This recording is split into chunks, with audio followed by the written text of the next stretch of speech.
తల్లి చెల్లి అంటూ నా కుటుంబాన్ని ఎక్కడ పడితే అక్కడ ఇదే చంద్రబాబు మాట్లాడుతూ ఉన్నాడు. ఆశ్చర్యం నిజంగా అడుగుతా ఉన్నా. ఇదే మరి చంద్రబాబు నేను సూటిగా చంద్రబాబు నేను అడుగుతా ఉన్నా, అయ్యా నీకు కుటుంబాలు ఉన్నాయి,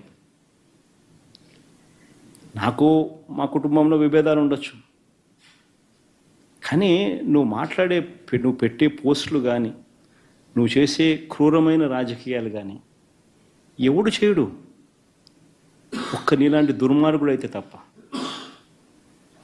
ఇదే చంద్రబాబు నాయుడు అడుగుతాను నేను. చంద్రబాబు నాయుడు గారు ప్రతిపక్షంలో ఉన్నప్పుడు, నేను ముఖ్యమంత్రిగా ఉన్నప్పుడు, ఇదే చంద్రబాబు నాయుడు గారు తన ఆఫీస్లో, టీడీపీ ఆఫీస్లో తన అఫీషియల్ స్పోక్స్మెన్తో ముఖ్యమంత్రిగా ఉన్న నన్ను ఏమని తిట్టించాడు? బోసిడీకి అని తిట్టించాడు. ధర్మమేనా?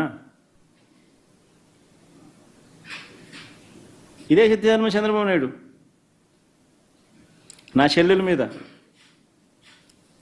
మీద షర్మిల మీద, ఇదే చంద్రబాబు నాయుడు హైదరాబాద్ జూబ్లీ హిల్స్ రోడ్ నెంబర్ 36లో ఈయన బావమరిది బాలకృష్ణ, లోకేష్ మామ, ఈయన సొంత టవర్ ఎన్బీకే బిల్డింగ్స్ నుంచి వెబ్సైట్లలో తప్పుడు రాతలు రాయించి ప్రచారం గతంలో చేయలేదా? పోలీసులు హైదరాబాదులో పోలీసులు దర్యాప్తులో ఇది తేలలేదా? ప్రధాన అధ్యక్ష సోషల్ మీడియా సైకోలు తయారు చేశారు. డబ్బులు డిజిటల్ కార్పొరేషన్లో పే చేస్తారు, ఆర్మీని తయారు చేస్తారు. ఆ ఆర్మీని తయారు చేస్తే కడాన్ నా మీద నీ మీద అందరి మీద పెట్టారు, కానీ కడాన కన్న తల్లి పైన కూడా పోస్టర్స్ పెట్టే పరిస్థితికి వచ్చారు అధ్యక్ష, పోస్ట్ చేసే పరిస్థితికి వచ్చారు.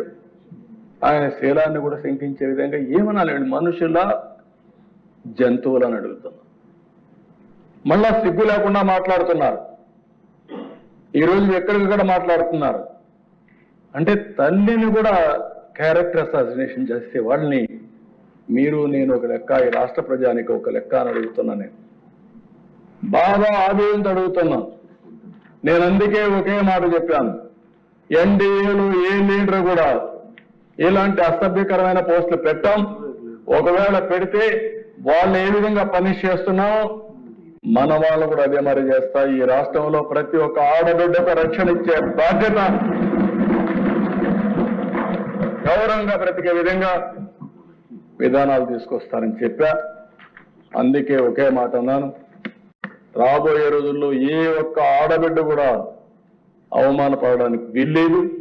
కఠినంగా వ్యవహరిస్తాం, మెర్సిలెస్ గా ఉంటాం, చట్టానికి పదును పెడతాం. పదును పెట్టడమే కాదు, అలాంటి వాళ్ళు ఈ రాష్ట్రానికే ఒక విధంగా చెప్పాలంటే ఈ రాష్ట్రంలో ఉండడానికి కూడా అర్హత లేదు.